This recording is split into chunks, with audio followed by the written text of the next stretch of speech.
Hello and welcome to today's video as we go over the players at First Stand 2025. Going to compare some stats from playoffs as well as their most played champ, but more so, if they've really keyed in on a couple champs, we're going to talk about that, as well, and then rank them. So, in top lane, we have the stats we're using: KDA, KP, CS per minute, damage divided by gold, share differential, vision, and gold difference. Solo kills we don't track because LPL does not do that. So, in terms of the top lane, Driver is very dominant, but we also have to keep in mind Driver only played half of the 10 games CFO played in playoffs. His Rest played the other half. And Driver, although he had like crazy good numbers, Scion was the only champion he played twice. So wide champion usage. Rest played Kesante twice. In terms of the other four regions, we see that Zeus, led in CS per minute, but very low in damage divided by gold. So Zeus not necessarily as heavy carry oriented. 369 actually leading in that. So 369 dealing a lot of damage, 1.5% share differential. Kana, 2.4 share differential. The top side of the rift for KC and top esports definitely taking on a bigger brunt of the load. And in the case of KC, it's more so because Kalista is not dealing any damage in the bot lane. And top esports is just the whole team is kind of different in a way. Kill participation, we're all over the place. We'll square this away for jungle, but kill participation, Driver involved in 2 out of every 3 kills for CFO, so imagine the top side of the rift being very involved when he's in the lineup. Kana, less than half.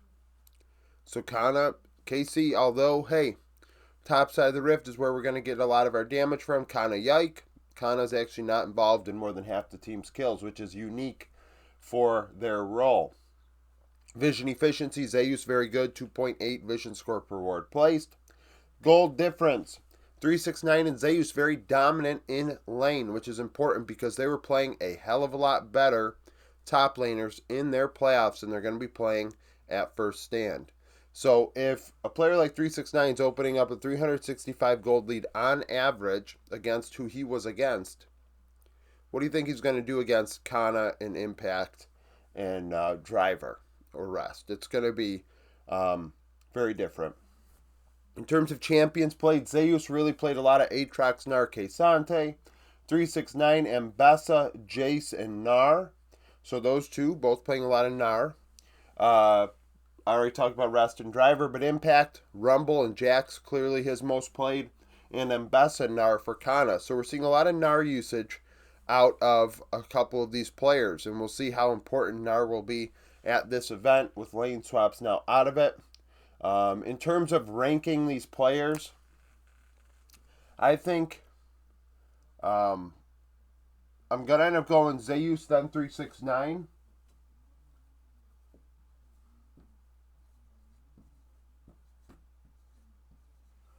Zeus shows up at these events. I don't love using international experience necessarily as a way to rank these players. I want to also think about their domestic success. But Zeus at these tournaments shows up in a big way. 369 does not. But 369 can do a lot of different things that Zeus may not be able to. Now, the rest becomes kind of messy.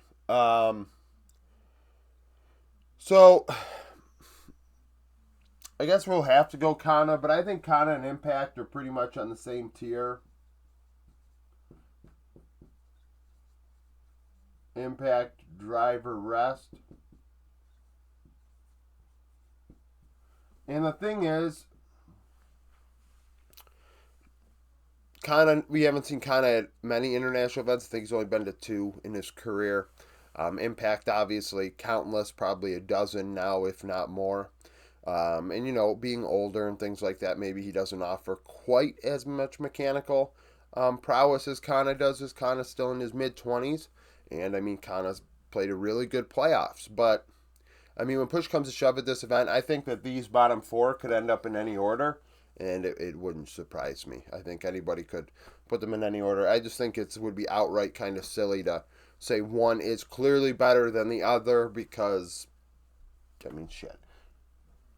It's not like they're actually shown that much over their careers to be all that much different. Jungle Roll. KDA, Junja, very good. I would say the Jungle Roll at this event, 4 of the 5 are very, very strong. It's going to be tough sledding in the jungle for these guys. Umpty at the lowest at a 3.5. Kill participation, something to note. Kanavi, 81%. We talked about it yesterday in the kill participation portion of the team stats video. 4 out of every 5 kills for Top Esports, Kanavi is involved. What does that mean? He gets around the rift, he makes things happen, and Top Esports makes sure he is present if they're going to go for an objective or go for a fight. Yike, over 70%, which is good. But then you have a player like Umpty at 62. So it's the opposite.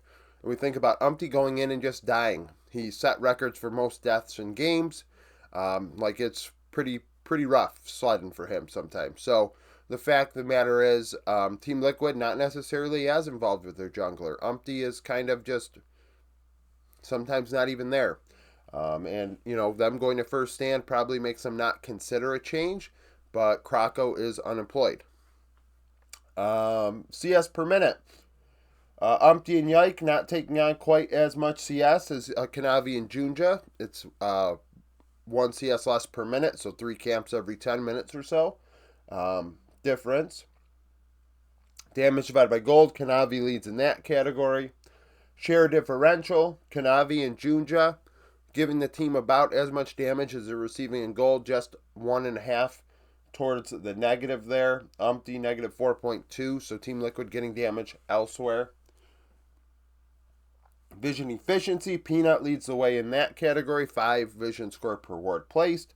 And Umpty in last, 3.8. So Umpty not involved in the team's fighting. Also, not really getting great vision around objectives. Gold difference. So, everybody but Peanut is in the positive. We got to factor in that Peanut played Canyon for 10 games in the sample size of what I think is 15 or 18. I know he played, it could be 20 games. I think he played D plus 5 games, T1 5 games, and then Canyon 10. So the fact of the matter is, that's a lot of fucking games against Canyon, and that's going to be a problem. So for him to go pretty much even, I would say he's probably on the positive side at this event. Kanavi, I would say, of course, is the best, and we'll talk about that during the rankings, but getting a 300 gold lead on average against who he was against is big. Junja, 240, Junja is one of the best minor region players. Umpty still had 400, Umpty was behind 135 gold, my bad. 135 gold behind is not great, because Umpty was playing against who he was playing against. I mean, Inspired is strong, but, River and Jose Deodo is also no slouch, but the fact of the matter is, that's going to be a problem. Yike had 115, it is what it is. In terms of champions, we got Xin Zhao for Peanut, Sejuani Viego for Kanavi, Zyra, Xin Zhao, and Vi for Junja. Umpty plays a lot of Xin Zhao and Skarner, and then Vi, Zyra, Maokai, Sejuani for Yike. The fact of the matter is, there's a lot of Xin Zhao here, so will we see a lot of that at the tournament? Quite possibly. I know Skarner was nerfed. We don't know if we're going to see that. A couple Sejas, a couple Vi's. There's a way to look at this. Either a player, if there's one champion listed, a player played a lot of this champion or more than, everything else clearly. Or if there's a lot listed, they played maybe these champions all twice or something, and a lot of champions once. So the jungle roll. Ranking. It's going to be Kanavi, Peanut, Yike, Junja,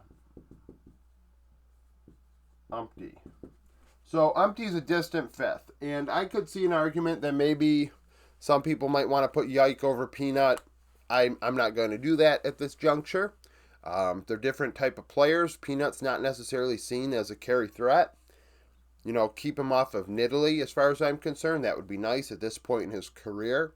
But Yike offers that carry threat, and that's usually what people look at and say, "Oh my God, I can't," and I get caught up in that too. That's why Kanavi is a player that I like so much. But the fact of the matter is, alongside Vladi, a lot of damage is coming from mid jungle for KC, and I think that at this tournament might have to change a bit. Mid lane role, strong at the top, and then a lot of unproven players. So APA's been to a few international events, but I don't think he's really set himself apart at these tournaments. And Cream, to be honest with you, also a guy that last year left a bit to be desired at times. So KDA, Cream did very well. Vladi, of course, very strong. Vladi is the player in this group that led his team in damage. So KC being different than the other four at this event, that the mid lane is the one doing the heavy lifting, which covers for Callist's lack thereof. Kill participation, Zeka not all that involved, neither is Hong Q at 60 and 64%. So in terms of HLE and CFO, don't expect the mid lane to be as involved as a team like KC or Team Liquid, which are 3 out of every 4 kills. They're fighting around mid. They're making sure they are present and ready. CS per minute, resource usage. CFO, Hong Q's getting 9 CS per minute, but APA, 8.1. Damage divided by gold, APA leads in that category in efficiency at 1.9 damage per gold. Lower end is Zeka because HLE fighting a little slower. In terms of damage share, Zeka and Cream, very similar as 2A carries, if you will. But the other 3 taking on a bigger role, especially Vladi. Like I said, he dealt 30% of KC's damage. APA dealing 6% more damage share than gold share. Vision, Cream doing very well, 3.1. Nobody opening up monster leads in the laning phase. 165 being the most for APA, but the fact is, nobody was extremely dominant. So we'll see how that turns out at this event. I would say that gives Zeka and Cream an advantage because they are better than the other 3. In terms of champion pool, we saw Zeka playing a lot of Ari, Azir, Silas, Yone. Cream really only keying in on the Ari, and then a bunch of other champions were just kind of sporadically thrown in. Hong Q, Tristana. APA, Ziggs, and Talia. And then Vladi, Victor, Azir, Talia. So we see a couple Aris, Azir, Talia, West playing a lot of Talia, getting around the rift and trying to affect things in that way. Mid lane rankings, I think Zeka and Cream are pretty much equal players. I'm going to go Zeka first, but I see them as equals. Cream, it's not. I'm not going to make a tier list and put them next to each other so I can say, oh, well, it goes left to right. There's just a bare. No. We'll put one above the other. Then the other 3, it gets messy because I don't think. I'm going to go Vladi third.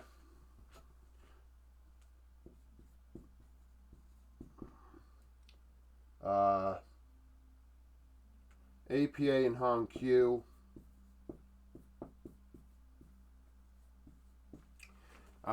We'll see how this goes. I could see by the end of this tournament, after the meta changes and things like that Vladi struggles at this event.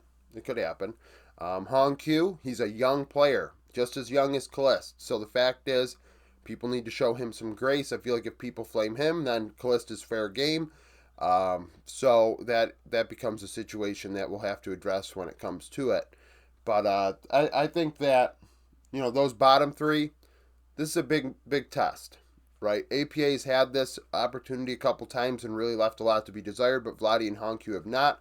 And playing players like Zeka and Cream are not what they're used to playing. So this is going to be very interesting, as those 2 also have some interesting champion pools that the other 3 don't necessarily have to face much either. So that's it for the first 3 roles. Now into the last 2.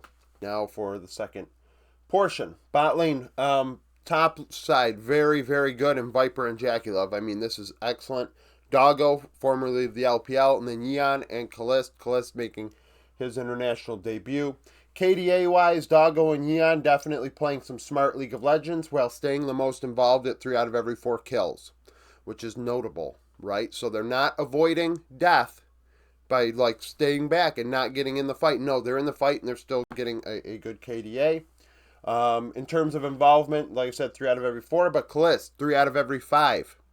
KC not fighting around the bot side of the rift. Like, you see that the top and bot laners are very low kill participation, the lowest in their roles for KC, which means it is Targamas, Vladi, and Yike getting a lot of the work done. Hence why Vladi leads in damage, but that's not like the other 4 teams. CS per minute, farm, everyone about the same. Damage divided by gold, Jackie Love leading in that category, 1.9. Yeon, 1.8, but Kalist, 1.5. So a lot less damage coming out of Kalist. And that's representative in the share differential. So everyone's above 4.4. I mean, Viper's at 5.8%. And they're all leading their team in damage. But Kalist is actually giving his team less damage in terms of share than he's receiving in gold. So that's not great. And that's coupled with the low damage, which tells me kind of hesitancy and just not getting the resources to deal the damage. Vision efficiency, Jackie Love, 3.7, consistently one of the best in vision efficiency. And we see Ashe as his most played, but Viper also played a lot of Ashe and did not have quite as much vision efficiency. Gold difference, Doggo and Yeon, very dominant in lane. We take that plus their supports into account. Doggo Kaiwing ahead 250 gold on average. Yeon and Core JJ up 740 gold on average. So every game they went even, there's a game they're up 1,400 gold. And we'll see how that goes at this event without lane swaps. Viper and Delight up 280. That probably does just as well, if not more, at this event. Crisp and Jackie though. So Viper and Delight, sorry. Did I say Viper and Jackie? Sorry. Jackie and Crisp behind 190. I expect them to go even. But like Kalist and Targamas, technically behind 5 gold on average at 15 minutes. And that was in the LEC. So how are they going to fare against Viper and Delight? Or even, I mean, honestly, people are not going to like that. But it is what it is. Champion pools, though, like I said, Viper playing a lot of Ashe as well as Jackie. Doggo, MF, Ezreal, Kai'Sa, Yeon, Ezreal, Kai'Sa. Kalist playing a lot of Varus, which is unique for him. In terms of ranking these players, it's definitely Viper, Jackie at the top.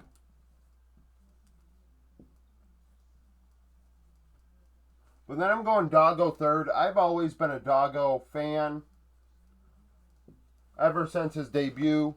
I believe it was with PSG, and then he played with Beyond Gaming for the next tournament. During COVID, Doggo came in and played extremely well. Went to the LPL and just ended up kind of getting screwed and placed on Ultra Prime, which is a team that stinks. Yeon and Kalist. We're going Yeon and Kalist. Kalist is last. Kid's good.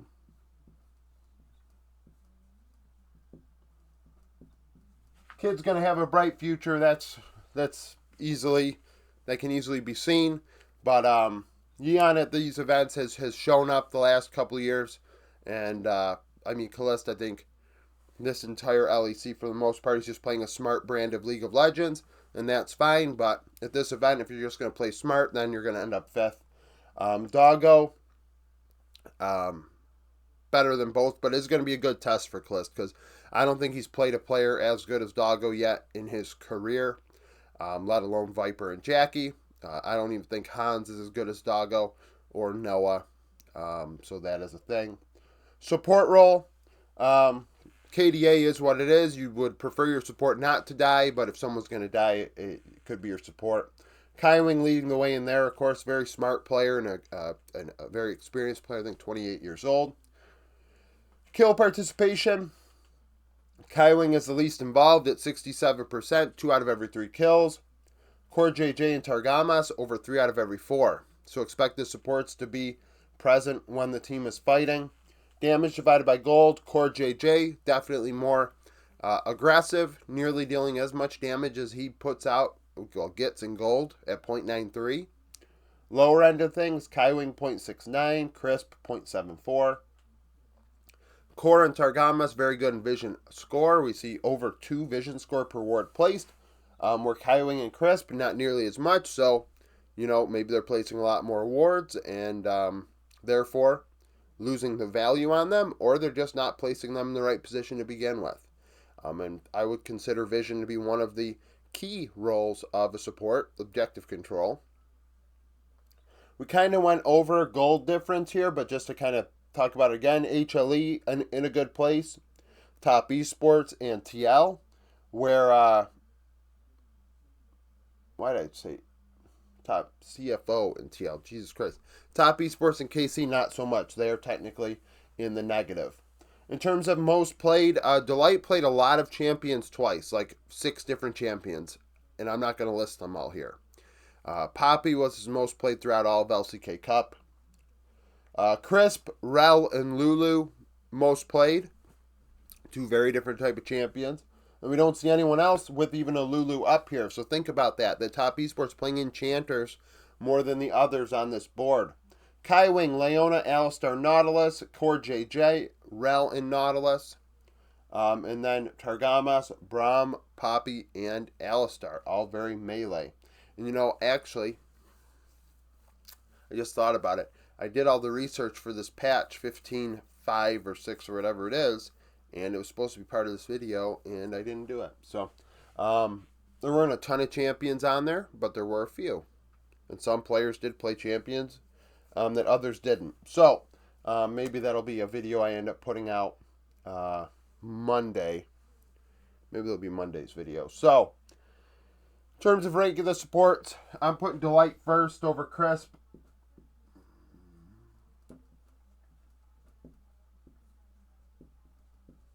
I don't do the flavor of the month shit, so if a player does really good for the last month, they've been playing for 3 months. So how's the whole 3 months look? Especially now that there's a big meta shift, we do have to think more so at the grand scheme of things. Kaiwing, Core JJ, Targamas. I'm going Core JJ. Kaiwing, Targamas.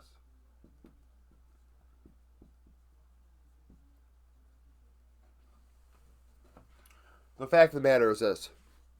Outside of Mickey, you're in a situation where the support role in the LEC is not super crazy good.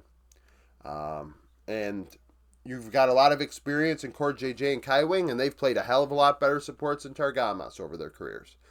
Targamas, though, efficiently getting around the rift, which is important. But with the lane swap meta being, nerfed and trying to get rid of that, and things like maybe even mid lane roams having to be stalled out a bit. We'll see how that micro patch works. The game's going to change a bit. And you need a lot of communication at this event as well. And Targamas historically has been known to not communicate all that much. So, I have it this way right now. Targamas is still 5th for me. So, yeah, that's going to rub people, but that is what it is. Thank you for watching. If you liked the video, like it. Subscribe to the channel for daily League of Legends content. Follow me on Twitter, join the Discord, become a YouTube supporter, and hope to see you again tomorrow.